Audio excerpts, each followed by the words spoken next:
السلام عليكم ورحمة الله وبركاته. waxaan joognaa Dar es Salaam aniga ilmahayga daashii zaman aniga iyo ilmahayga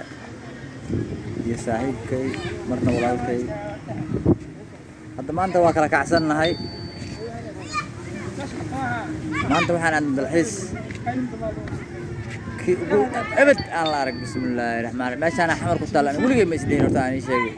waan markii ugu horeeyay oo soo galo xarada Dar es Salaam maxamed maxaa leedahay meeshaan dadka qurbaha jooga maxaa leedahay isbita idaa lahayn qurbo Soomaaliya saan dhaxay basana meel kale waxaan ka faleynaa soo waa gar annaga badoogan aysan liiga ma baystaan ma gacan ku rimis haystaan annaga roob xag rabaan ka yimid soo saar badoogan waa gar Dar es Salaam ayuu wuxuu caagada waay fiyooriyaashiidu caag waay laakiin inta original kiyaab yaa lagu leeyahay anaga kuwan waxa waay original hal lagu soo yacaan leen Dar es Salaam وأمني وأوكي وحولبا حتى كورونا ولا إسكبارة عبد العك وقبل العك أنا ولا قبارة كورونا هذا أساسا كده حتى Dar es Salaam هذه العلا دار كده إسكبارة العك أنا وقبارة لا تدور رواي يا وجدي أي كاميرا بيقدر يكرر ساعة فيديو سوينا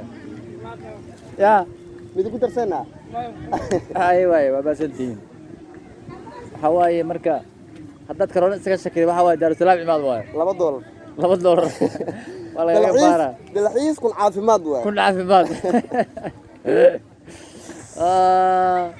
wallahi billahi wala baasha la baan hay maxallada maxamed iyo liban ma laga yaabaa inaad soo xiistiin meeshan lacag badan ku soo tashto dhaqaalihiina waa inuu laakiin xoogay kor u kacsan yahay si aad meesha dameeraha u tagtiin meesha xayawaanaadka meesha dalxiiska meesha wiifowga meeshaas maxamed deeq dil la saaro waxa waaye qatar waayaba waa ka soo dhaca okay ninka gaariga ku dhaxma tagraba waxa saaray